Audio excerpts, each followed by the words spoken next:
The Avalanche get back on track and throw up a 7 spot on the Montreal Canadiens. So let's talk about that in a new episode of Locked on Avalanche. Coming at you.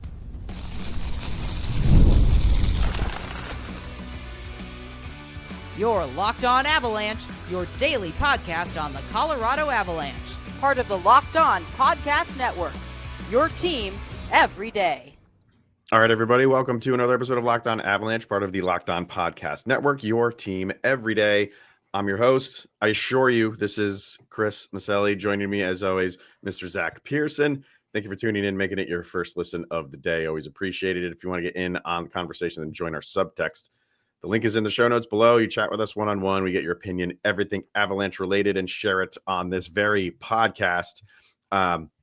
Yeah, a little under the weather. It's the Thanksgiving, post-Thanksgiving blues, I guess, if you want to call it that. It hits everybody this time of year. Man. I just passed over, just finished getting it all out of my system, I think. So, yeah.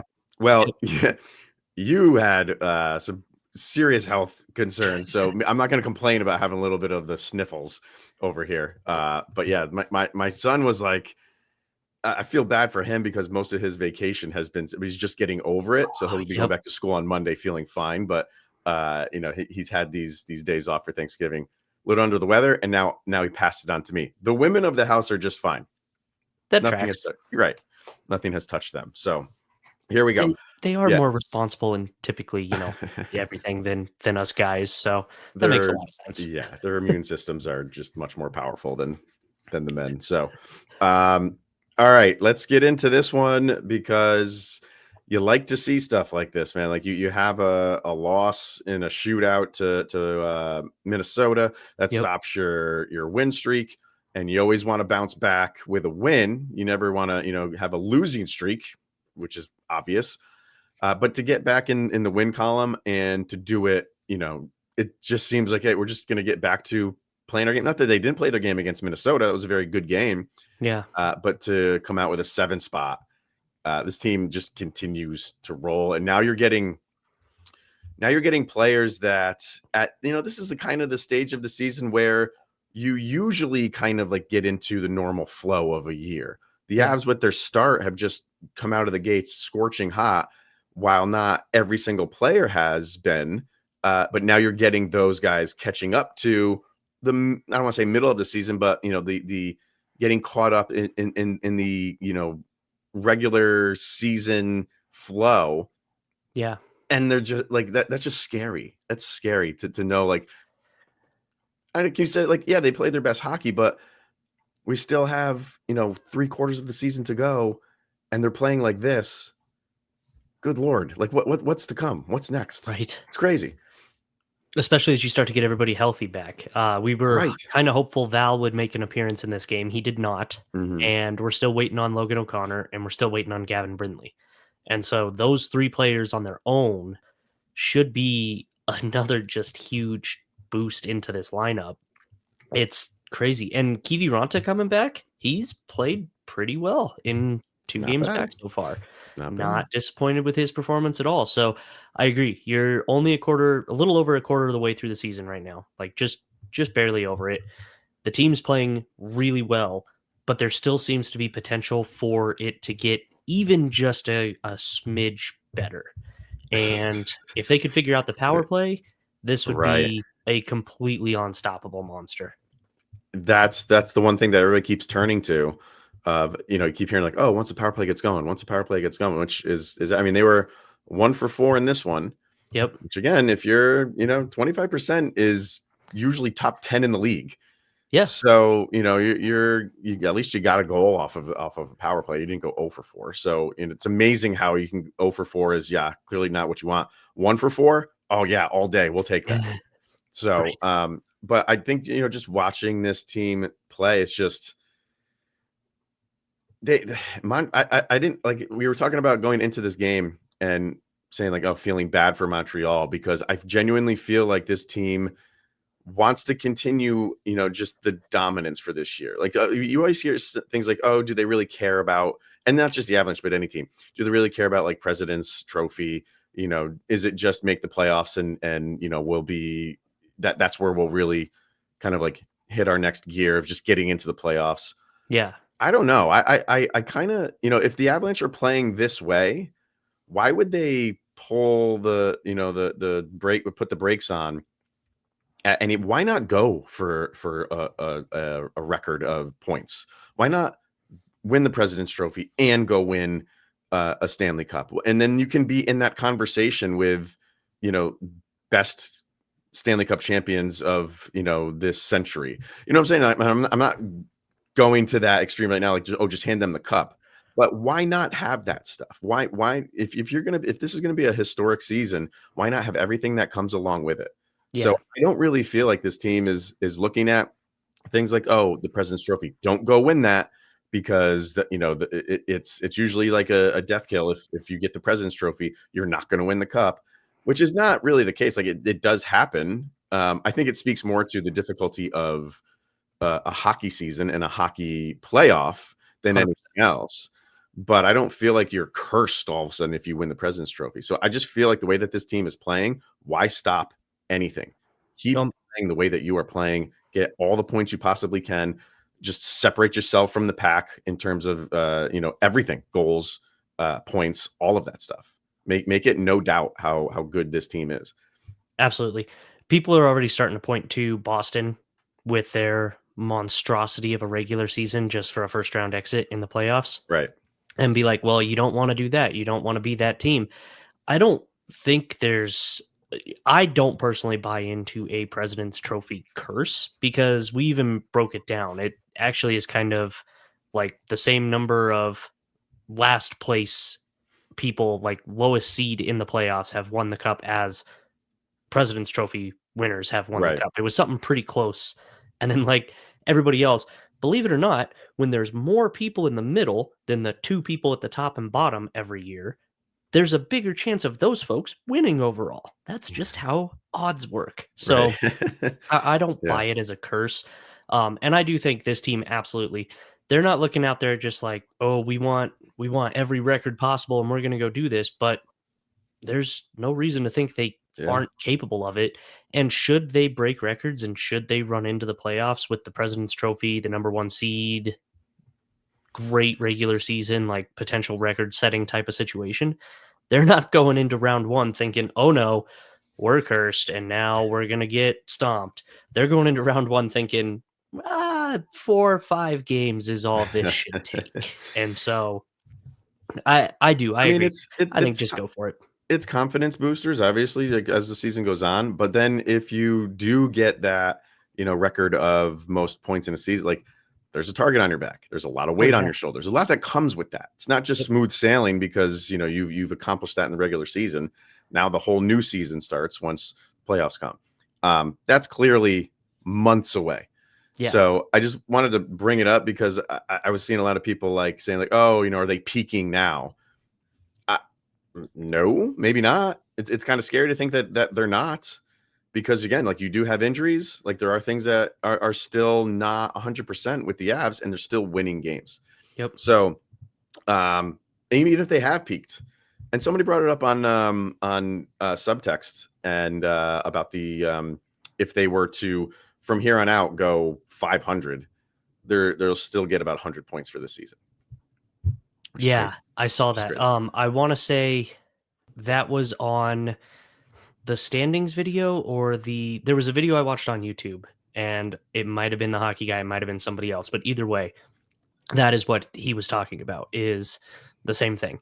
If they go 500 for the rest of the season, they'll still have an absurdly good season. It's crazy. So, and honestly, even if they don't end up breaking records, this is exactly what we talked about we wanted, is the ability for the Avs to put a nice enough cushion that when you have a slump, because in an 82 game season, you're almost guaranteed to have a slump.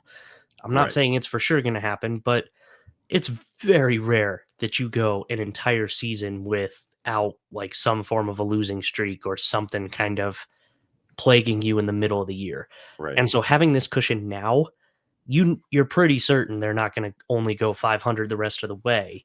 So you've put yourself into a great spot just to get into the playoffs in the position you want to be. And I point back to the 22 year where people were freaking out at the very end of the year. Like, oh no, they've lost 4 of 5 games heading into the playoffs. Did they lose all of their momentum? And did they lose all of that? I'm like, no, they're just resting and chilling and getting their way in. Yeah, That's all I that I is. remember that. I think it was more than that. I think it was like they lost 7 of 8 or something like that. It was Yeah. something wild. And while in the back of my mind, I'm thinking like, oh, it's not a big deal. They know exactly where they stand. But I'm also like, you want to be playing good hockey going into the playoffs. But they flip the switch Yep. when the playoffs start. Just the craziness with the goal differential right now just continues just to be absurd. You are a plus 48 goal differential. Yep. The next best is Tampa at Yep. plus 19. So Like nobody else is even at plus 20. It's video game numbers. I know. It's exactly what it like that is video game numbers. And especially, you're the best in, in plus differential and minus different. Like you're just number one across the board in so many things. Most goals scored, 103. Best in goals surrendered, which is 55. So when you have those two things, Yep. it's absurd where this team is right now. So Yeah. I want to get a break in, and then we'll kind of dive into this game specifically. Just what was working well, because you had guys, like I was saying in the beginning, guys that are catching up to how the team as a whole is playing. It was kind of like really prevalent in this game. So let's get a break in, and we'll discuss that. As far as I want to touch on the most goals scored record, not overall, although I'll bring that up because it just shows you how crazy that team was. Yeah. But for the franchise, they could get a record there. So let's talk about that, and we'll do all that all after this.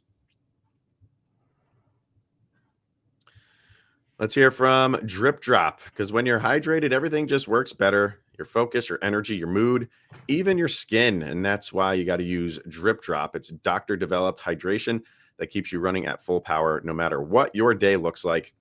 Drip Drop isn't your average sports drink. It delivers 3 times the electrolytes and half the sugar of leading brands using science-backed formulas. That's trusted by medical professionals, firefighters, and over 90% of top colleges and pro teams. And right now, Drip Drop is offering podcast listeners 20% off of your first order. Go to dripdrop.com. Use the promo code LOCKEDONNHL. That is dripdrop.com. Use the promo code LOCKEDONNHL, and you get 20% off. So stock up now before you hit the ice and keep your body and mind performing at their best with Drip Drop. Also brought to you by Doer. Zach and I have been talking about Doer for a few weeks now. Still wearing your jeans?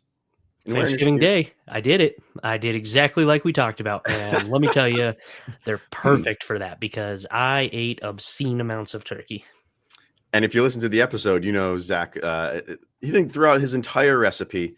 But, man, I think we were all heading over to Zach's house. And if you had Doer pants on, the 5-time stretch was working overtime. I think it was maybe working six times the stretch if you had Zach's meal. Possible. It is possible. House. Very possible. So like I said, the Doer jeans, insanely comfortable. They have 5 times the stretch of traditional denim. They're antibacterial, meaning that your jeans stay fresh longer so you can wear more and wash less. And they're made with Cool Max. It regulates your body temperature and wicks moisture, so it helps keep you cool and comfortable as the temperature changes. Simply put, Doer makes the world's most comfortable pants without having to sacrifice on style. And if you want to go check them out in store, check them out at 2621 Larimer Street. Larimer Street, right in Denver. You can get 15% off if you use the promo code Locked On Denver at the checkout. Again, that's in store. Or if you want to shop online, shop doer.com. That's shop DUER.com/LockedOnDenver, and you can get that 15% off online as well. That's shopdoer.com/LockedOnDenver. Be sure to check them out today.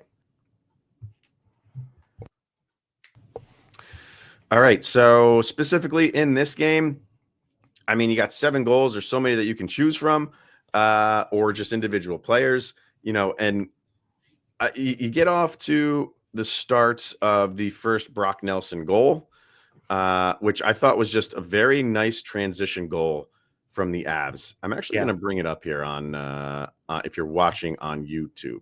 Let me where is it? We're going to add that. There it is. Because I really like what the Avs did here. And this is the goal visualizer. So there they are in their own defensive zone. You have Kale and Toews. And then watch where Nelson goes. He just finds the ice where nobody is. Like his hockey IQ, I feel, is one of the best on the team, maybe one of the best in the league. You know, there's two guys kind of around him, and he just finds the soft ice right in the slot, and he's going to bury that. He's got a really good shot. Everything about that play for Brock Nelson, to me, screams like why they brought him in here. Yeah. I thought that one was great. I also liked Lekkonen's pass because I felt like him and Kiwi coming into the zone, Lecky was heads up the whole time and saw that Nelson just found basically a wide open space. I don't know how you end up finding that kind of spot, but I mean, you got two guys go after Kiwi Ranta, who's also coming into the net. One guy chasing Lekkonen for Montreal, and that leaves nobody to be on Brock Nelson. And then, like you said, his shot there, the visualizer up on YouTube does not give justice to his shot. It was perfect. It was a fantastic shot. So watch, like you said, with Kiwi, like you have him going right up the center, and watch the players that he brings with him. Yeah. He brings those two guys with him. So that leaves Nelson wide open. Yep. Great play. Great play. Loved it. Yeah, absolutely. And Nelson overall, what a game by him. He could have had that hat trick. He could have had the hat trick even without the goal that was transferred over to Gabe Landeskog. Yeah. He had a couple opportunities later in the game to get that third. It would have just been nice for him to have a nice hat trick. It would have been cool. You know, what did you think of that review with the goalie interference? It was absolutely the correct call. I am just very happy that Gabe Landeskog finally was awarded a goal off of a review instead of having it disallowed. That is the number one thing I took away from that whole review process. Exactly. I don't remember who it was. I think Anderson for Montreal very obviously pushes Landeskog more than enough to change. Landeskog doesn't intentionally run into their goaltender. Dobesh is he gets hit by Landeskog, who's pushed by Anderson. Everything about that to me did in fact feel like the right call. And that's only 75% Homer glasses that I'm looking at that through. But I think it would have been one of those, if they had called it initially, do you think they would have overturned it? If they'd have called it no goal? No, if they had called it no goal initially, do you think they would have overturned it? I think yes, because it looks pretty clear to me that, and I'm not 100% it was Anderson, but the Montreal player pushes Landeskog, which puts Landeskog off balance, pushes him into Dobesh, hits the net, knocks it off. Yeah.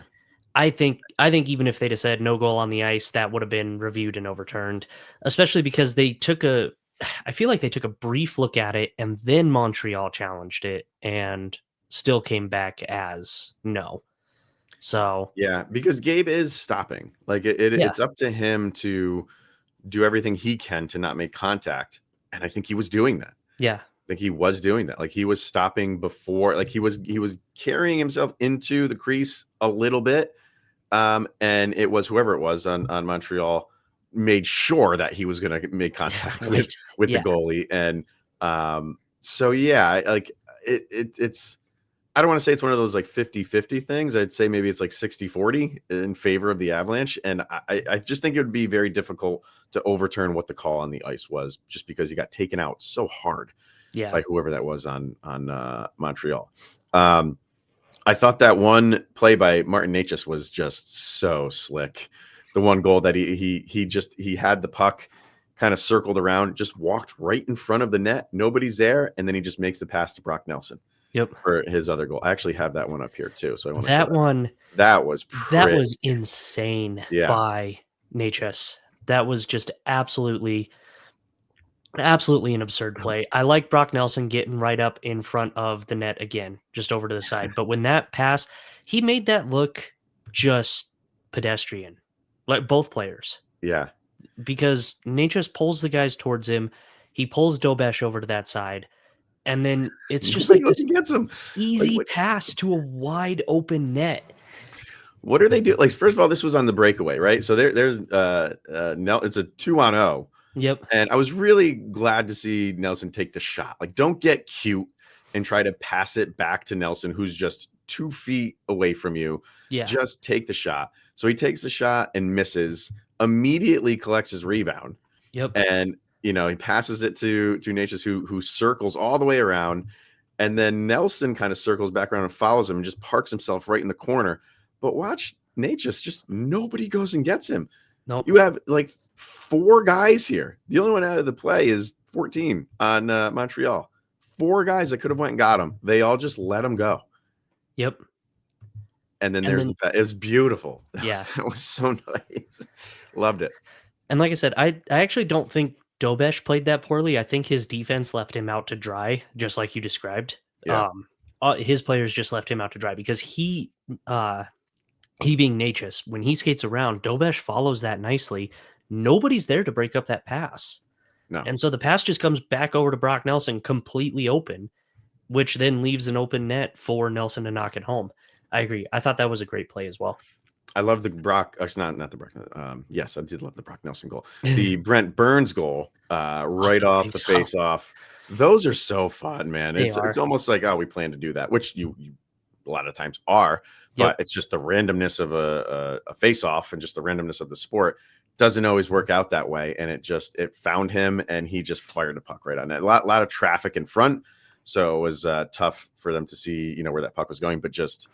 Awesome. Wasn't Landeskog screening on that one, which just is such a Landeskog thing to do? I feel like he was one of the ones screening there. He doesn't get an assist or anything on it, but let's see here. Because that was Nelson wins that faceoff, passes it back immediately to Burns, who just rips it. And I want to say it was Landeskog who was right in front and providing that screen. Let's see here. We got. Is it? Yeah. So, we're gonna wait for the face-off here. That's impressive that the visualizer pulls the face-off. Yeah, I actually like that. There you go. Bam. Yep. Right and there it is. Landeskog right there in front. A lot of guys right in front. So it just, it seems like they're just doing everything right.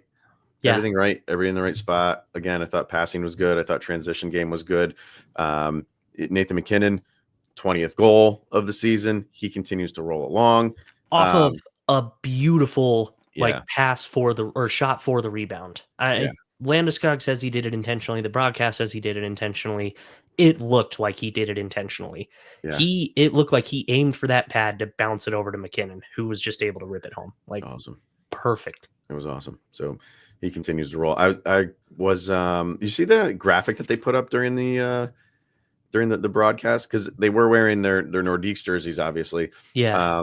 With Montreal and the Nordiques, just like the history and like all the stats between them and all the games played. And it was like 46 penalty minutes averaged per game when those two teams I did not see that one. That is impressive. That's bonkers.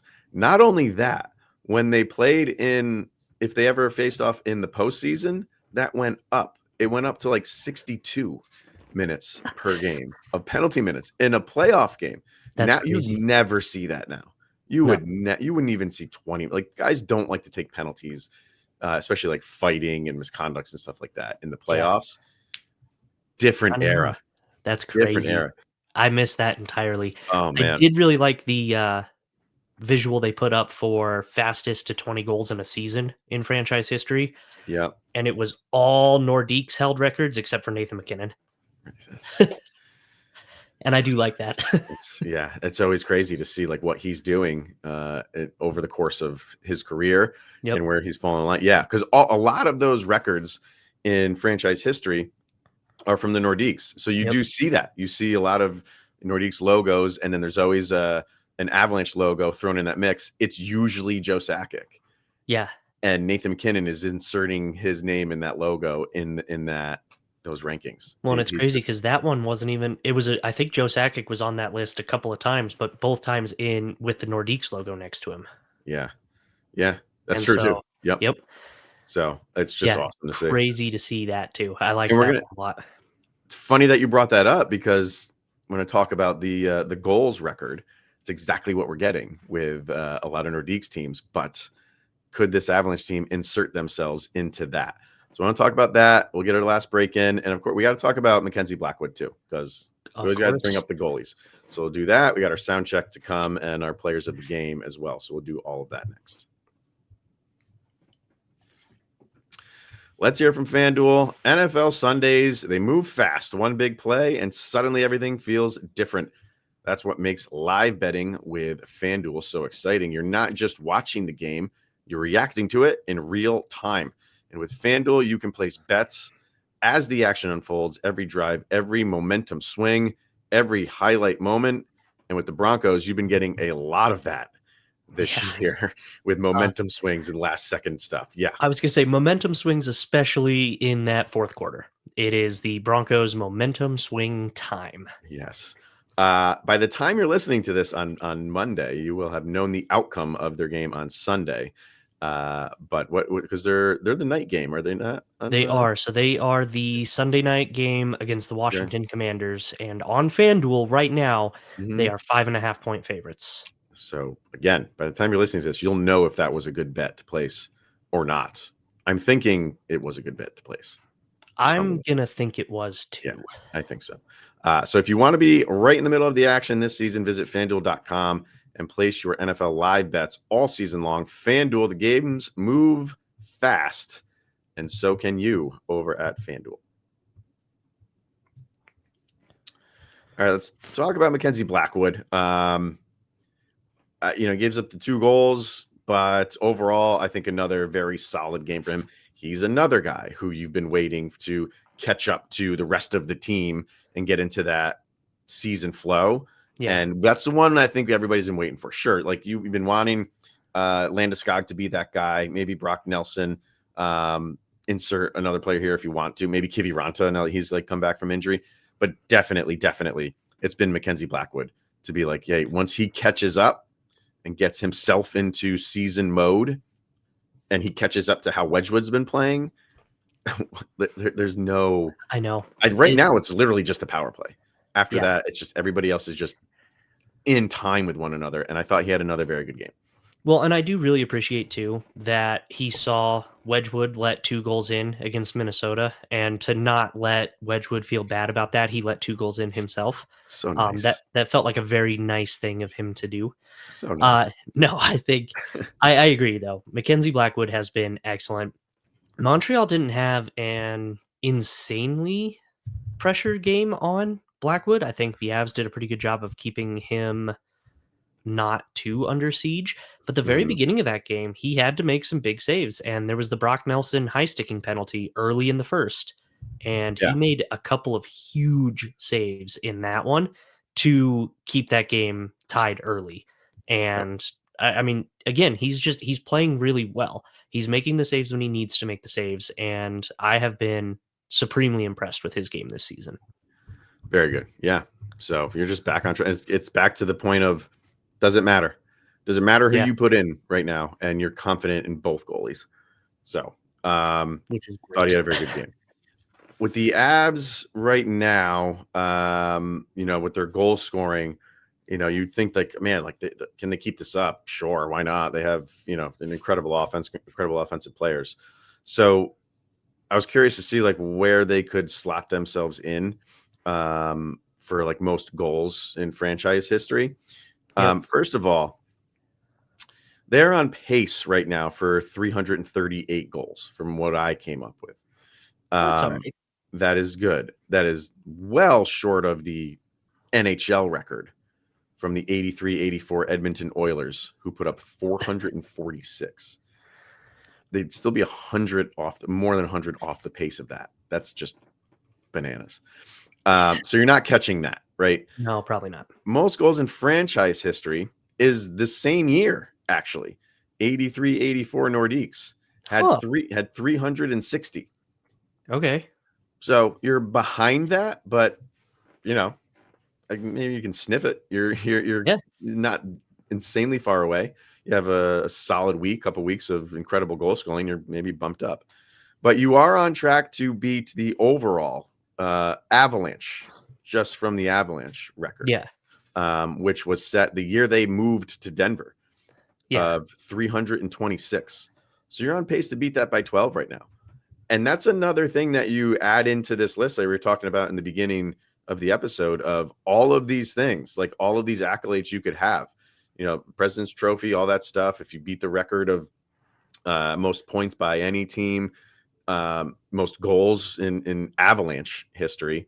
And then, if you go on to win the cup, sure, obviously that's the big one. And then the individual awards, if you can sock some of those away with Kale and Nathan MacKinnon.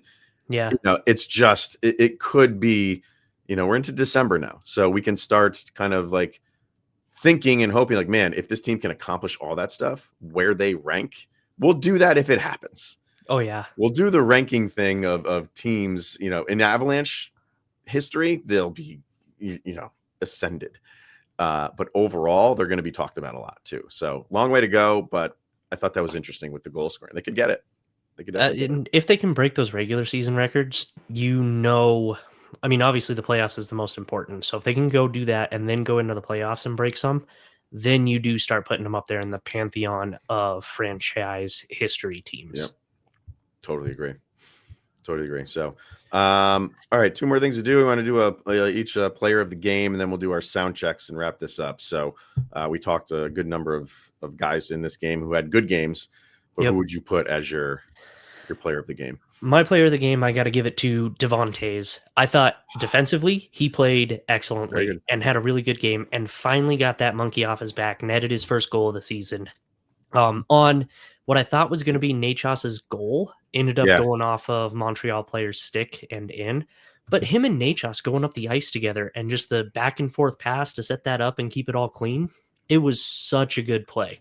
Like even if he didn't get the goal, he more than earned that first assist on that one because those two played that beautifully. So and again, rest of his game, I thought he played really well defensively. I thought he was really good at the zone entries. He was helping out with everything, clearing, getting the puck out of the defensive zone, helping getting it into the offensive zone, driving the play. Everything about his game I really appreciated. So he's my choice because I couldn't go with the obvious. Yeah, and getting that first goal, he gets that monkey off his back, and it's like Nate just knew it right away. Yeah, like he was pointing to him like that's yours, and you couldn't see it in real time, but it did go off Montreal's stick. And wouldn't it be a goal like that to get your first goal, of course, of the season? It was like the goal that Minnesota got to stop the streak of no goals against Avalanche goalies. Just redirect off. I think it was Kaprizov's skate. A goal like that is going to end it. And a goal like that is going to be your first one. And like I always say, it's the bunt. Yeah. Bunt. But, you see some people like, oh, it's concerning that Devon Toews is not scoring. Like, I say this lovingly. I don't care if Devon Toews is not the one who's, is struggling to score goals. He's not out there for that. Like, he's got the capability, and it's a little bit odd. But am I concerned? Look at their record. Look how many goals they're scoring in a game. I'm not concerned about that. Yeah. So. No, and I am very glad to see him have it. But again, I think, and I fully agree with you, you look at his defensive numbers, you look at the way he plays, most games, he's had a couple of off nights for sure. But most games defensively, he is sound. He's in position. His stick is in lanes. He's doing everything he needs to be doing. So, yeah, I agree. If he's not necessarily putting in a goal every game, I'm not going to be panicked about that. Right. Because he's out there with Kale. Yeah. Who's lifting enough for both of them. No it's fine. It's fine. I am going to go with the obvious on this one. I probably won't always do this, but I feel like I have to. Because when a guy like Brock Nelson has the game that he has, I could have went with Gabe, but Gabe has been playing very well over the last handful of games. Very, very well. But just for this game in particular, I got to go with Nelson. Thought he had a really good game. Could have had the hat trick. Just some people thought he did. Yeah. He had the hats thrown out there. It was so funny. Like they threw all the hats out, and then they get the announcement for his second goal of the game. I'm sure so many people were like, "I lost my hat," and it wasn't even a hat trick. But I did. I thought he played a very good game, both sides of the ice, which is what he can do. He's a very good defensive forward. He has an offensive touch. And I think you saw the best of what Brock Nelson can give you for this team. So hopefully that just, continue. And he has been playing well too. Like him and Gabe have kind of ridden this wave over the past like couple weeks of just really coming around to the season. And it's only going to make them better, obviously. But I think there's a little bit of me wanting to pick Nelson because of the junk he took going into the season. People didn't really like the contract. You can still not like the contract. I'm not going to say that, but you have to be happy with how he's playing right now. 100%. Yeah, that's where I'm at. All right, so let's get to our sound checks, and then we'll wrap this thing up. This is where Zach and I pick a song each and put them up on playlists over on Spotify and on YouTube Music. All you got to do is search LOA, Soundcheck, volume number 5 is where you got these songs. Follow along. So what do you got for this one, sir? So with a 7-goal performance, I'm going with the band Seven Dust because that fits. And basically all we can do after this game and the stretch the Avs are on, even with the loss to Minnesota, all we can do is heap praise on this team. So I'm going praise by Seven Dust. Oh man, that's like perfect. Like everything's like coming together with that. Wow. And I didn't eat. That was not planned what I just said. I just said everything is coming together. But I swear to you, that was not planned because that's my song. Nice. Come Together is my, but I'm going with the Soundgarden version. If there's ever a chance I can pick Soundgarden in my of course, yeah. I can pick and Come Together has been covered like by dozens of bands. I feel like that's just one song that's been covered over and over and over again. So Soundgarden has a version of Come Together. And that's what I'm going with because that's what's happening. That is what is happening. So you're just getting this whole team coming together, and it came together with your sound check as well. I love it. I love it. Did they just come out with an album, Seven Dust, or am I wrong in that? I want to say maybe a couple years. Was it a couple years ago? I think so. Let me look. 23. That was the last one. Yep. Man, maybe I'm thinking of a different band. All right, but there you go. 2 great picks up on those Soundcheck playlists, so go check them out and follow along. All right, that is going to wrap it up. We'll be back tomorrow. We are into December, so we're going to look at the December schedule. We'll probably be doing some power rankings again and power ranking averages of who the Avalanche are playing for this week as well. So make sure to tune into that one. But for this one, thank you for tuning in and making it your first listen of the day. That is always appreciated. I say we'll be back tomorrow. Cold permitting. For this guy right here. So I should be okay. We'll see. All right. Thanks for tuning in. I'm happy to do some power rankings. If you're too under the weather for them, I'll bring the people the power rankings they desire. They need it. So either way, tune into that. So, all right. Thank you, everybody, for tuning in, making it your first listen of the day. He's Zach Pearson. I am Chris Micieli. It's the Locked On Avalanche podcast. We'll see you tomorrow, where, of course, you will have made it through another 24 hours where Sidney Crosby's that much closer to being with these Colorado Avalanche.